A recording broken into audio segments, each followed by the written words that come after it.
Ek wil vanaand voorstellings maak. Pastor Rita, die uitreike wat julle doen buitelande toe, né? Niemand kom tot bekeer word.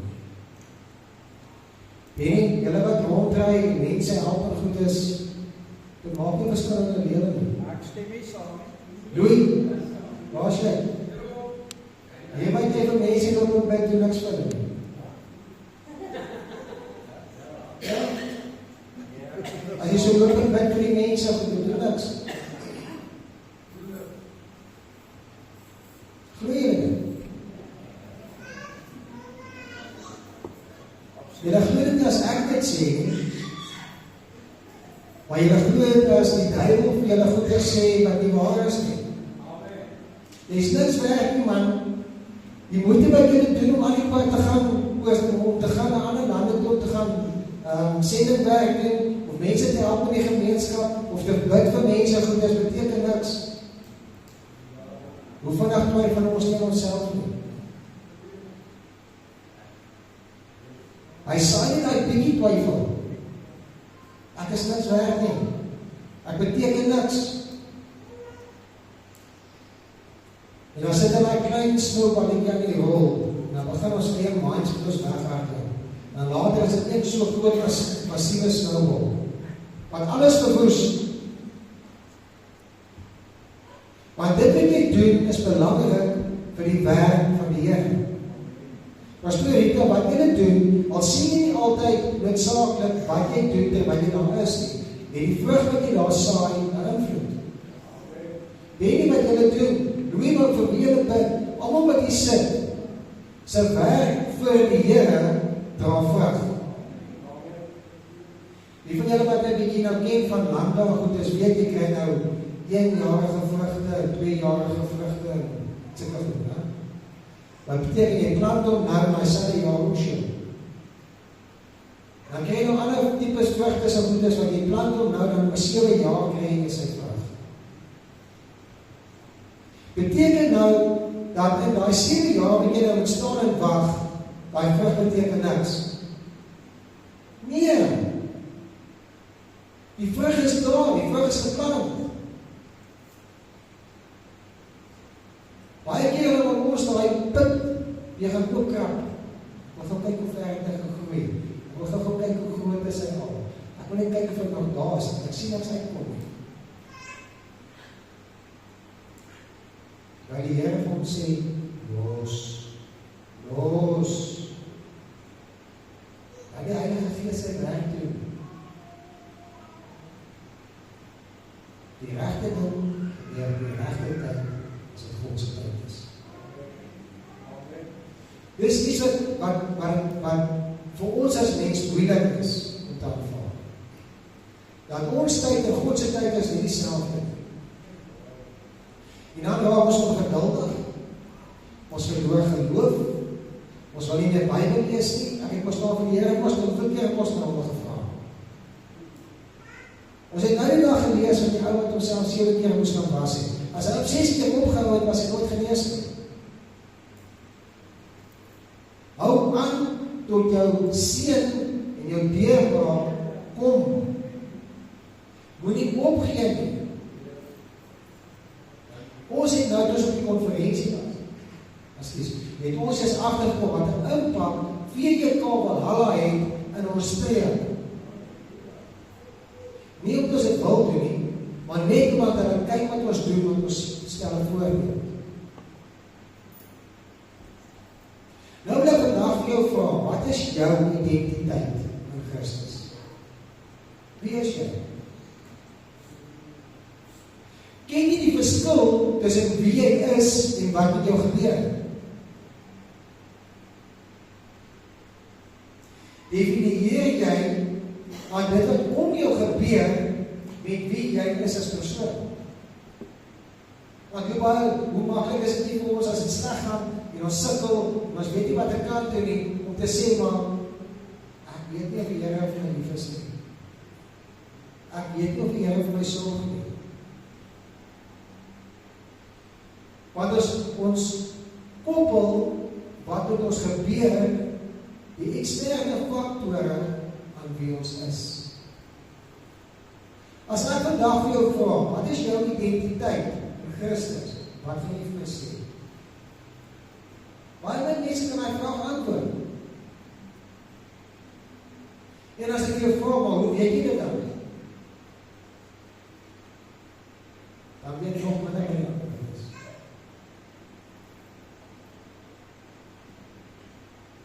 Die mees algemene sin van die woord identiteit kan ons definieer as 'n persoon se sin van self, bevestig deur unieke eienskappe, affiliasies en sosiale rolle.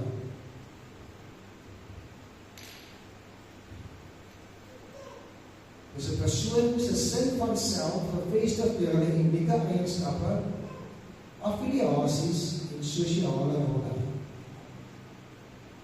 Nou wil ek jou vra, as 'n deel van die liggaam van hierdie kerk. In die eerste plek, het jy 'n unieke eienskap? Ja, hoe weet ek dit? Die woord sê vir my, as jy bekeer kom, kan jy gawe. Is dit 'n unieke eienskap? Natuurlik. En miskien het 2 of 3 dieselfde tipe gawe, maar die gawe wat jy het is uniek. Ek praat van die definisie van identiteit. Die eerste ene is dat jy unieke eienskappe. Elkeen wat jy sit het 'n unieke eienskap. As jy tot bekering gekom het, het jy 'n gawe. Almal, nie party nie. Almal. Hoe weet ek dit? Die woord sê dit vir my. Party nog meer as 'n gawe. Maar niemand het geen gawes nie. Die tweede punt, wat jou identiteit bepaal, is jou affiliasies. Wat beteken dit? Met wie ben jy? Met wie affilieer jy jou? Jy weet as 'n gesegde wat sê, wys my jou vriende en as ek jou wys wie jy is. Met wie gaan jy om? Wat doen jy as jy nie in die kerk is?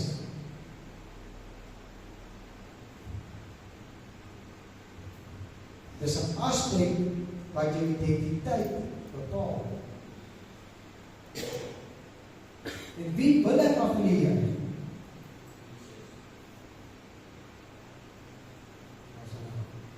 Met wie wil ek affilieer?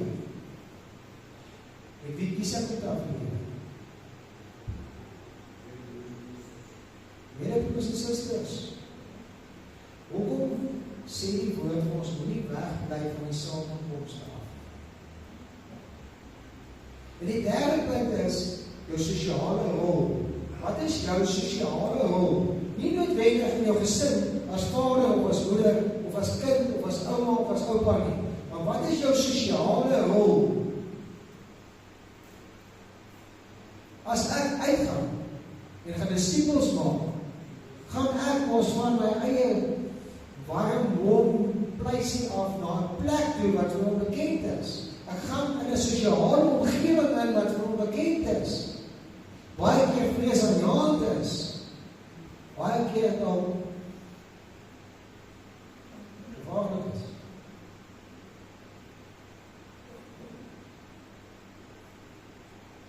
Wat is jou sosiale rol by jou werk, in jou gesin, in jou familie? Hoe sosialiseer jy met die tolpakke? Of die havenwissel? Hoe? Want is alles deel van ons van ons society. Hoe hanteer ek daai persoon wat sê hy is 'n gelowige, maar hy wys dit nie? Wat doen ek? Kan ek loop en voete streel op? Of trek ek op in? Trek ek op nader? Kan ek as 'n broer of suster? Kan ek die woord doen? En laat die Heilige Gees die oortuiging doen. hoe sosialiseer ek?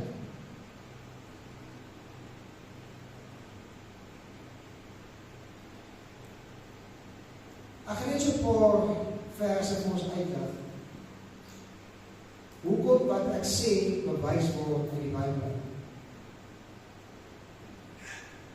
Dit gaan spesifiek oor jou identiteit in Christus. Julle is welkom om saam met my te lees, as julle wil. 2 Korintiërs 5 vers 17 is die eerste punt. Ek het 10 punte hierso. Ek kan 50 punte gaan uithaal. Ek kan 100 punte gaan uithaal. Maar ek dink, as ons naby aan 10 punte kom, behoort jy redelik die prentjie te kry van wie jy is in Christus. 2 Korintiërs 5 vers 17 sê, iemand wat aan Christus behoort is 'n nuwe mens. Die ou is verby, die nuwe het gekom. Jy is 'n nuwe skepping. Hoe weet ek dit? 2 Korintiërs sê dit vir my. Wat is my identiteit in Christus? Ek is 'n nuwe skepping. Net dit al klaar genoeg. Om dit wat die duiwel vir jou sê jy is, teen te staan, teen te werk. Jy is 'n nuwe skepping. Johannes 1 vers 12 sê vir my, ek is 'n kind van God.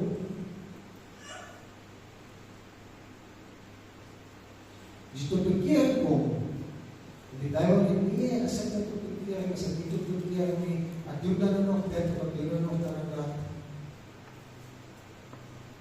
Johannes 1 vers 12 sê spesifiek, maar aan almal wat hom aangeneem het, almal wat op bekeer gekom het, die wat in hom glo, het hy die reg gegee om kinders van God te wees. Twyfel jy of jy 'n kind van God is? Wie twyfel dat hy 'n kind van God is? Niemand. Hoekom nie? En die Bybel sê vir my dat as jy jou omgekeer en jy bekeer en jy glo in God, is jy 'n kind van God. Hoekom is dit dan dat die duiwel by party van ons kan kom en sê, liewe dan, jy is nog nie 'n kind van God nie. Jy doen nog dit, jy vloek nog nou en dan, jy doen nog dat, jy is nie 'n kind van God nie. Is dit wat die Bybel vir my sê? Nee, wat sê die Bybel vir my? As ek my bekeer en ek glo as ek 'n kind. Hoeveel keer kry ek mense daai vraag by mense wat al jare lang bekeerd is? En sê hulle, ek weet nie lekker nie, ek twyfel. Ek weet nie of ek dit van die Here is nie. Hoe antwoord ons dan mense? En die woord. Nie in storieboeke, of in filosofiese boeke, enig iets anders nie. Net in die woorde.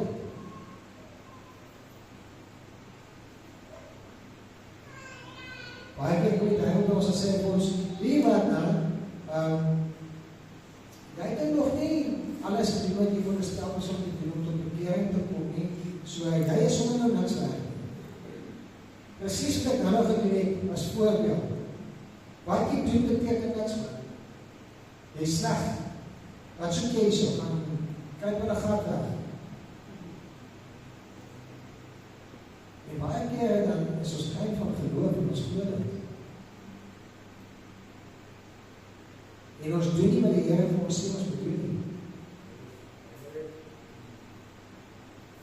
Maar van my dan 8 vers 1 sê vir my, daar is dus nou geen veroordeling vir die wat in Christus Jesus is. So ek, as 'n kind van die Here, is vry van veroordeling. As die woord vir my sê, ek is vry van veroordeling, veroordeling die duiwel en die ander mense. Hoekom laat ek toe, dat hulle my nog steeds veroordeel? En wanneer hulle dit doen, het ek invloed op my. Besef ons dat wie ons is, en wat het ons gebreek, is nie dieselfde ding nie.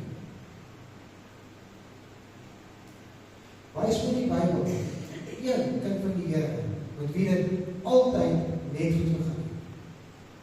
Wys.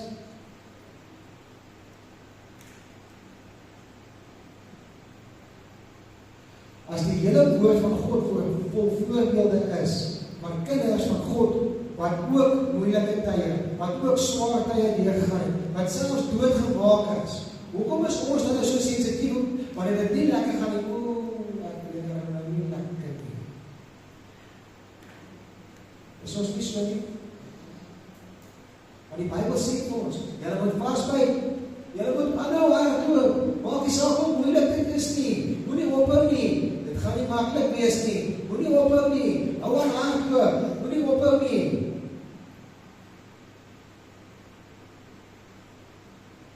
Maar sodra ons aan eerste hekkie nie lekker kan oorkom nie, dan moet ons nie geoefen het nie. Dan moet ons opfiks is.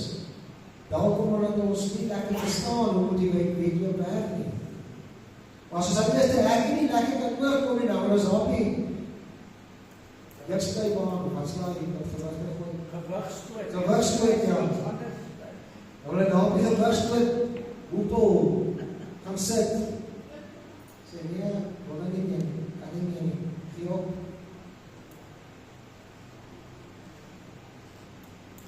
Gelukkig die hele gewigstoot. Nee, jy het niks kan.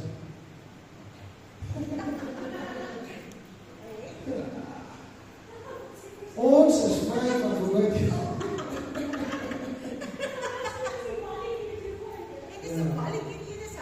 Ja, dit is hout die wijnboom. Dis so.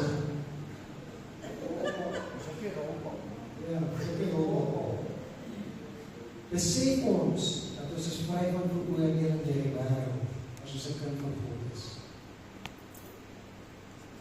En as ons dit besef, maak ons dit deel van ons identiteit. As ons dit deel van ons identiteit maak, hoekom twyfel ons dan so vinnig? Verstaan net nie van 'n spreekbabbel, wil ons sommer vir die Here aanvat en kom sorg dat hy weer vir ons. Nee.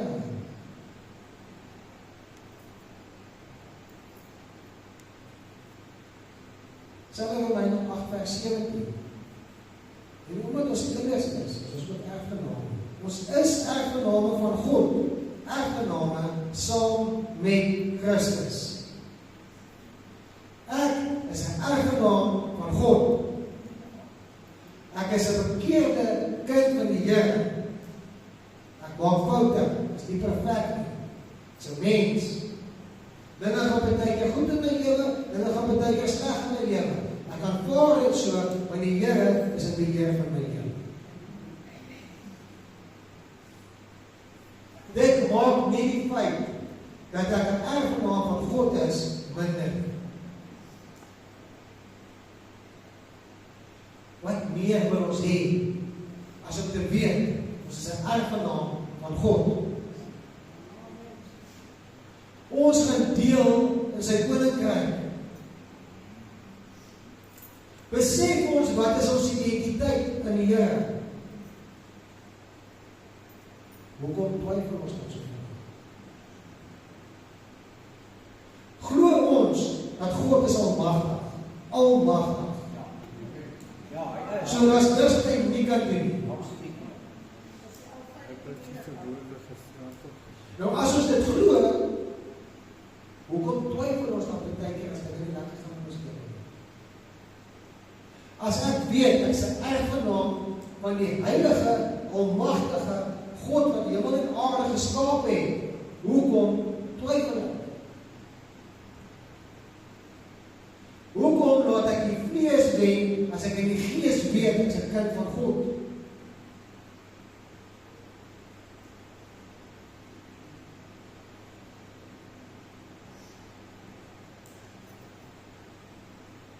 Ek gaan niks doen nie. Ek dink elkeen van ons is volwasse genoeg om die Bybel te kan lees en te verstaan wat daar staan. Maar 1 Korintiërs 6 vers 19 sê vir my, tempel van die Heilige Gees.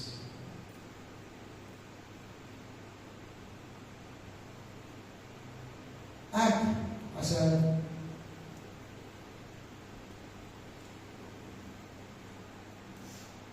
verantwoordelike persoon, as 'n goeie rentmeester, moet ons kyk wat dit vir die Here vir my gee. As ek my gesin gegee, moet ek na my kyk. As ek my werk gegee, moet ek na my werk kyk.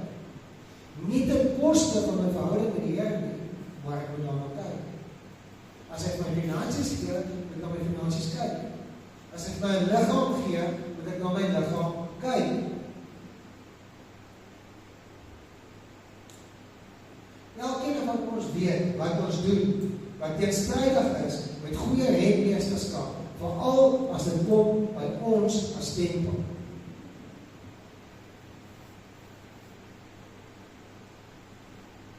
En dan praat ek nie noodwendig net van goed soos warms of sulke tipe van goed. Fisiese goed in jou liggaam aantas, maar die tempel van God se aarde doen. Dit ook ja. Maar wat sê die woord vir ons, wat moet ons bewaak? Ons harte en ons breine, ons koppe, ons denke. Waar begin dit? In ons denke en ons harte. Ek doen nie net iets en dan dink ek daar nie.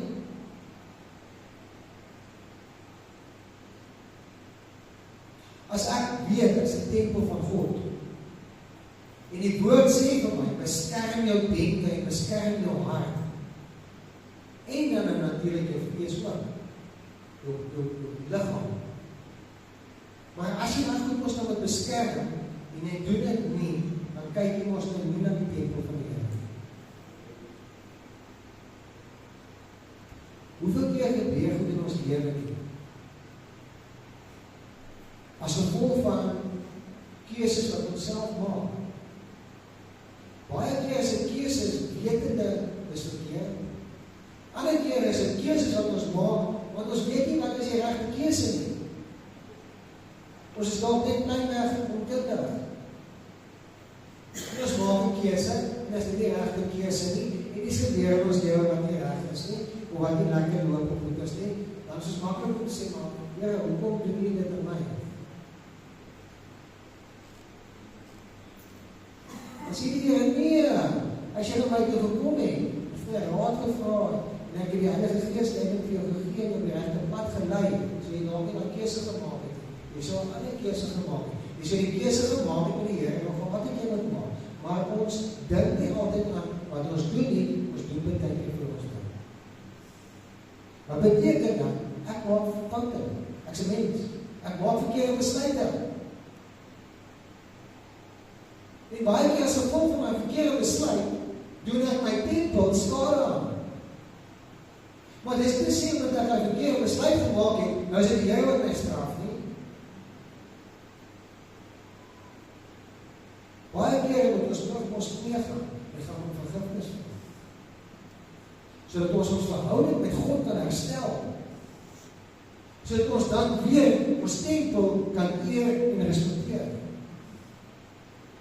Weer te kyk na ons denke, ons hart, ons vlees.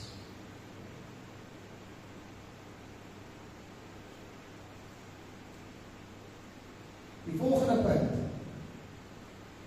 Romeine 5 vers 10 sê, aangesien ons, toe ons nog vyande was, deur die dood van sy seun met God versoen is, staan dit soveel vaster dat ons, nou dat ons versoen is, deur die lewe van sy seun gered sal word.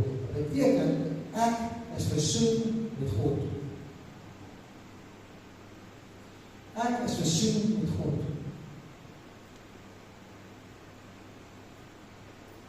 Wat was die eerste ding wat die slang van Adam en Eva gesê het in die tempel?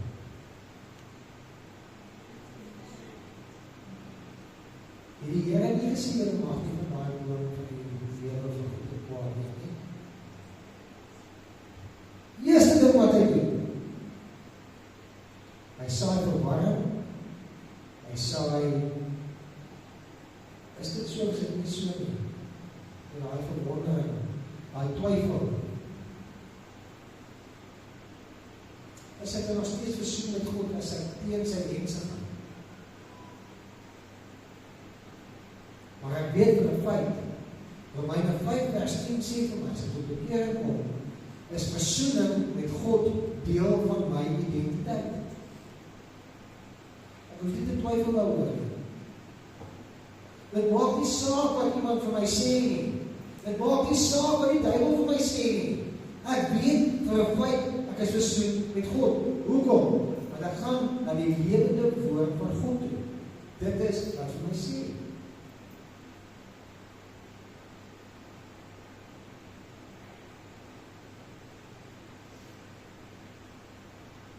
As jy vir jouself vertel, sal jy sê, jy is geseën?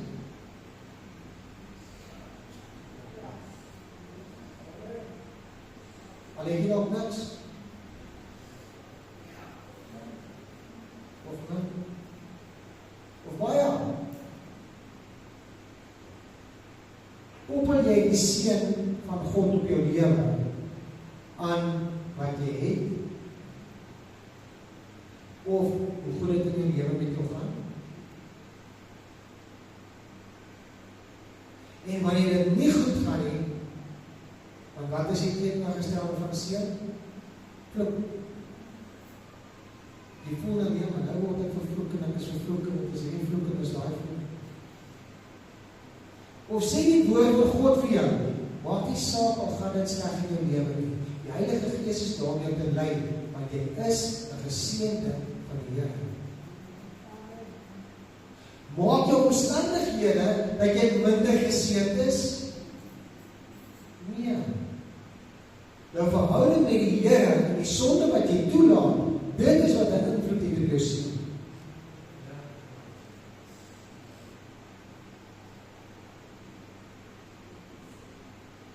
En ons is baie keer harde pas. Ons wil nie daai sonde laat gaan nie, want dit is lekker. Maar dan sê die Here, nee, wat? My stok en my staf. Ek hier terug kom op die regte pad. Dan gaan dinge nie so lekker nie, maar ons gaan nog steeds aan. Ons gaan aan met daai sonde, maar ons wil huil. Hoekom gaan dit nie goed in my lewe nie? Want ons wil nie daai sonde laat gaan nie.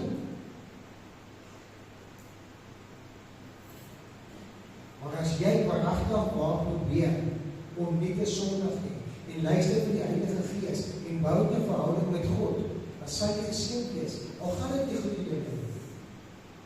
Want jy koppel die seën op jou lewe aan heeltemal iets anders as wat 'n mens op die wêreld sal doen. Seën vir my is nie groot karre en groot huise en vliegtuie en so voort nie.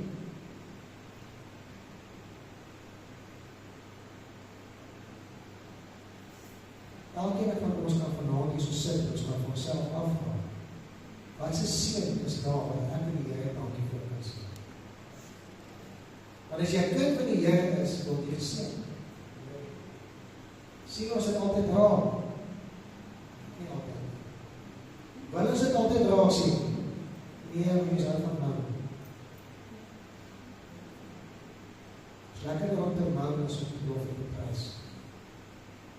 En dis bewys.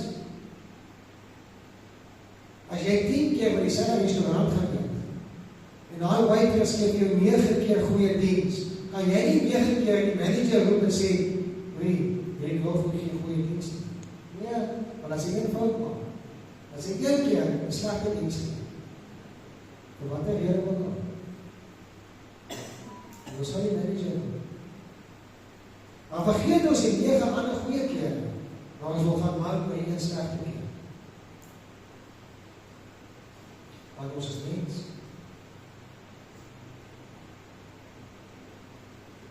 Romeine 8 vers 37 sê vir my, dat as deel van my identiteit in God is, dat ek 'n oorwinnaar is. Nie miskien nie.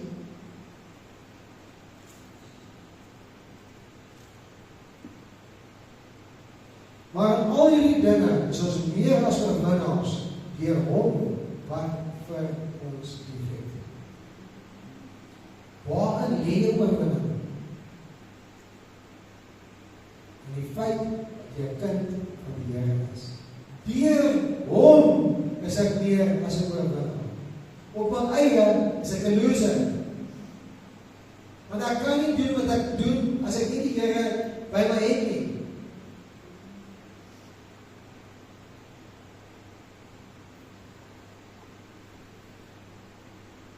Werner, is jy oorwinnaar?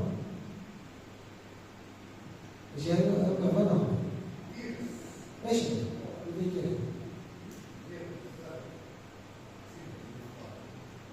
Sê die Bybel vir jou so? Sê die Bybel vir jou so? Ja. Ja. Maar jy ook die Bybel nie. So dis die woord van waarheid. Dis God se woord nie. So jy glo alles wat erop staan. En as ek jou sê jy is meer as 'n oorwinnaar, dan is jy meer as 'n oorwinnaar. Hoekom glo ons dit nie baie keer nie?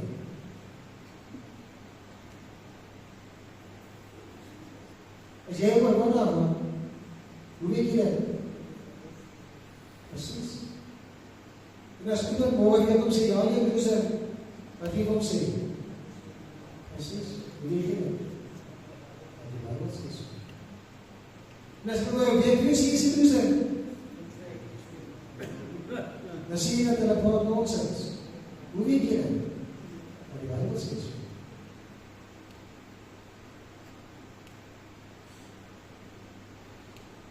Die Bybel is maklik om ons te laat twyfel. Baie maklik. Vashou aan die woord van God. Vashou aan die woord van God. Sy antwoord was gewees, want God se woord sê dit vir my. Rowan se antwoord was, want God se woord sê dit vir my. Hoekom twyfel ek nou?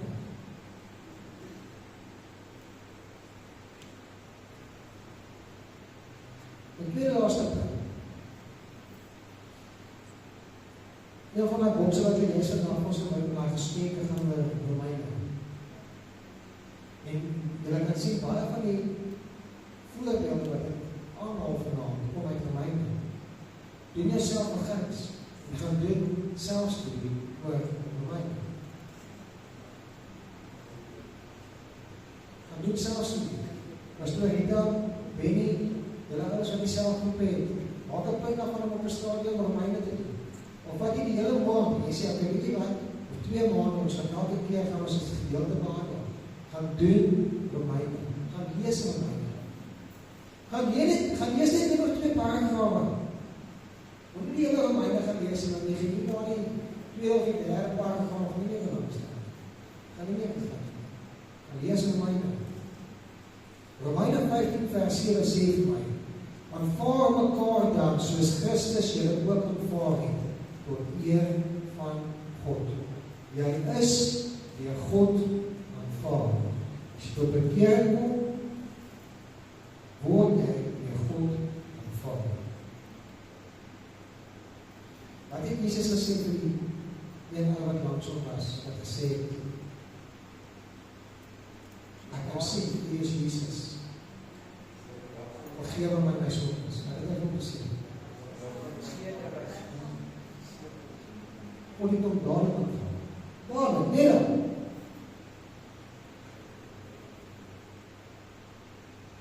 Hoekom is dit vir ons baie keer moeilik om te weet, om te aanvaar, ons is kinders van God?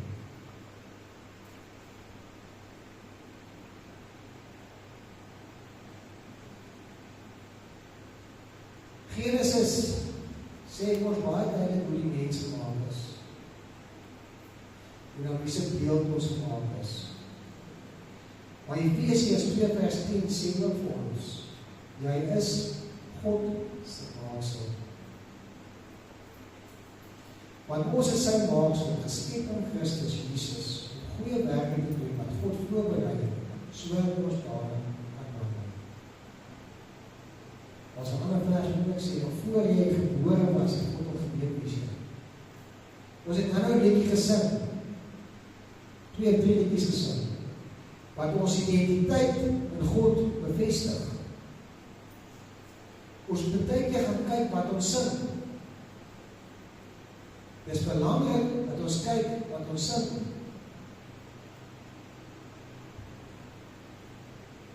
Baie keer as ons sien wat ons sing en ons assosieer dit met wat die woord van God vir ons sê, gaan daar deurbrake kom, dan gaan die Heilige Gees van vir jou goed wys en vir jou goed sê.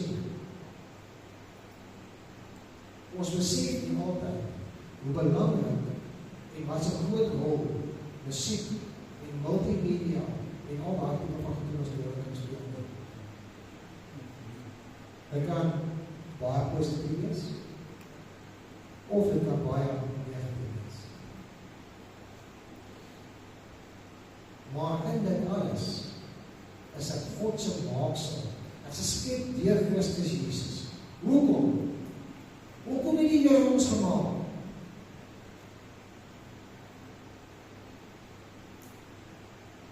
Hierdie JPX is op visie nou iets wat as hy sy toonstamp en hy vertrek al JC's hierdie alles wat nou is nou so tussen 15 en 25. As goed? Ja, soms speel ons so, maar is allemaal half veel veel. Dat is weer deel van my kennis. Hoekom besef hulle nie waarvoor hulle geskapen is? As die Bybel vir ons sê, ons is geskapen as God se maaksels om goeie werke te doen. Dit is baie mense wat allemaal in die lewe gehad het. Dus sê, ek weet nie hoe ons op te maak nie. Wat is my doel? As jy daai vers wil gee, gee dit vir my antwoord. Natuurlijk. Ek sê vir jou, al die vrae wat al die wêreld is, se antwoorde is in die Bybel. Ons moet net gaan soek. Daai antwoorde gaan die vinnig van die antwoorde. Maar as jy nie gaan soek nie, jy dit wil kry nie. Hoekom is ek op aarde? Want ek is 'n maaksel geskape deur Christus tot goeie werke. So as ek nie goeie werke doen nie, is dit teen God se wil. En as ek niks doen nie, is dit ook teen God se wil. Want ek is gemaak om goeie werke te gaan doen. Nie om agteroor te sit nie, en ook nie om slegte werke te doen.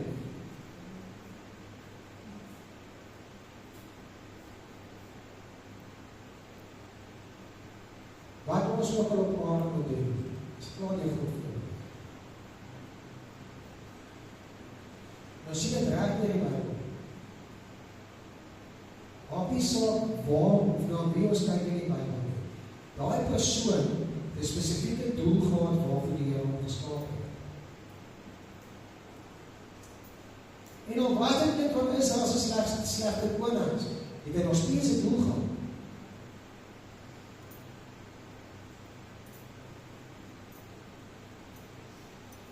Ek het nou net 10 voorbeelde gegee. 10 voorbeelde uit die woorde van hoekom ek my identiteit kan pasmaak aan skrif. En nie aan wat die ou langs my van my kan. Nie aan wat my baas van my kan. Nie aan wat my tienerseun of my tienerdogter vir my sê. Nie aan wat die ou deur sy venster vir my skree in die straat. Of jou buurman vir jou sê. Of wat 'n man se vrou vir hom sê.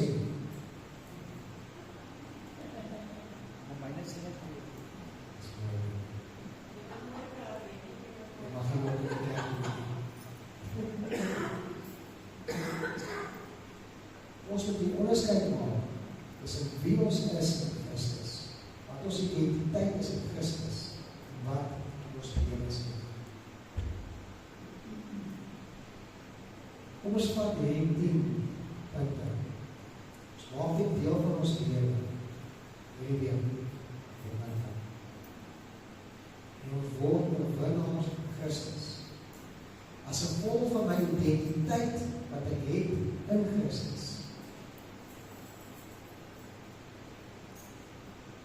Begin môreoggend. Lees een van hierdie verse. Net een. Die dag daarna lees jy hom en nog een.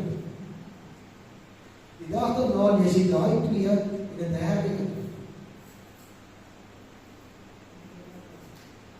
Vat terug jou identiteit in Jesus Christus, vir wie jy is, omdat jy 'n kind van die Here is. En lewe is 'n kind van die Here. Ons moet ophou twyfel wat ander mense vir ons sê, wat ander mense vir ons dink, opinies van ander mense, of opinies en aanslae van die duiwel af, en hy probeer ons wegkry van die denke af, hy probeer ons wegkry van die feit af, dat ons kinders van die Here is, dat ons identiteit in Christus is. As hy dit kan kry, so hy twyfels wat hy gedoen het. Is daar iemand wat nog glo dat dit wat die woord sê nie waar is nie? Is daar nog iemand wat glo hierso dat hy niks werd is nie, dat wat hy doen niks beteken nie, dat die saad wat hulle gaan saai in ons eie omgewing, in ons eie kerk, van ander lande maak die saak nie, vrug gaan afwerk? Wie twyfel nog? Jy hoef nie meer te twyfel. Hoekom nie? Want die woord sê